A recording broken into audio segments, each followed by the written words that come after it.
Since we started breaking down season 1 of American Gods, I started having this feeling that every time Brian Fuller did one of those slow-mo things that he's known for using, in this show there was a deeper meaning behind it. This is a theory piece on what I think they meant behind those rituals, or that they were rituals at all.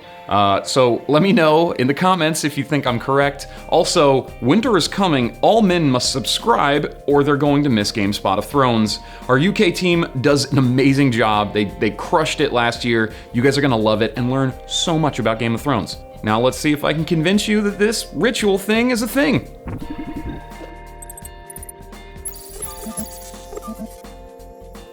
Music has been part of religious rituals since people could hit 2 sticks together. The record player being shown is obviously more advanced than 2 sticks, but it's old enough that it might have soaked up years of people's time dedicated to listening to it.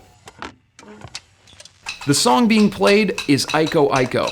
So while I was doing research for this, I found a weird little tidbit that we didn't include in the show. Iko Iko, I never even listened to the lyrics before. This is dope. Iko Iko is a cover of an earlier version of James Sugarboy Crawford's song, Giacomo. It's the story of an altercation between 2 Mardi Gras Indian tribes. A Mardi Gras Indian is an African-American person who dresses in Native American-style ceremonial garb and participates in the Mardi Gras celebrations. Their history dates back to 1885, and it is crazy cool. On to the next ritual. Cleaning can be therapeutic, sometimes. Unless your mom is like, go clean the bathroom, and you're like, I hate you, Mom! Shadow is scrubbing here in order to not think about what happened with his wife and best friend. Or maybe he's scrubbing to try to clean the images from his head. The blood in the soap is a literal sacrifice to the task.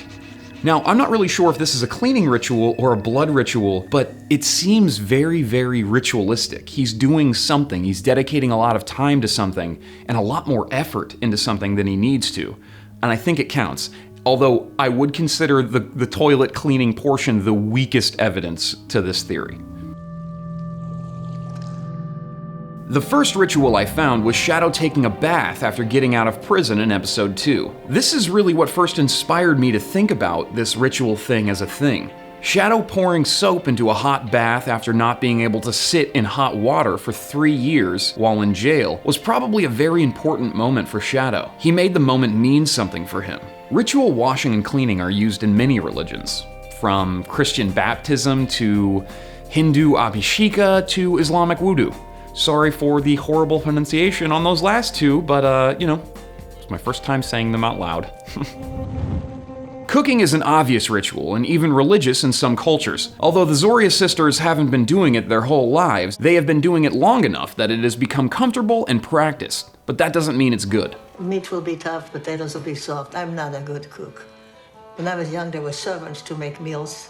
Ritual meals and food are a huge part of religions, and also holiday celebrations. Think about the ritual of making Thanksgiving food with your mom. Or maybe you don't make the food, maybe you just do the dishes, or maybe you're just really lazy and that's what you do. Maybe you just watch football while your mom does all the cooking and you're a jerk. You're a big jerk. Instead of just sacrificing your time, with cigarettes you're actually sacrificing some of your life. Most of the smoking in the show, however, is done by Laura, who is already dead though, so I guess some of that aspect doesn't matter much. But for normal people, we're actually sacrificing our lives to cigarettes.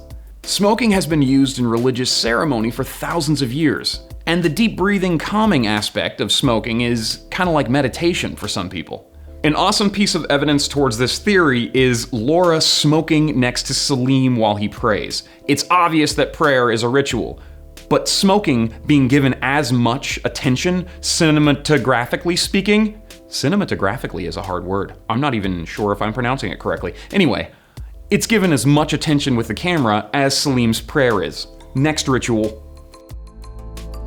Prayers are the easiest recognizable ritual on the show. Despite the show being about gods, this is the only prayer scene in the first season.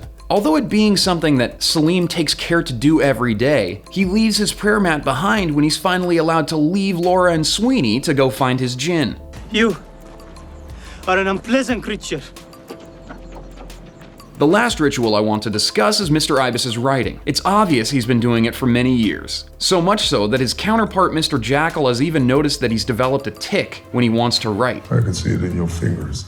Writing is the cornerstone of most religions, and Mr. Ibis's stories are used to show the mystical version of the gods' histories in the show.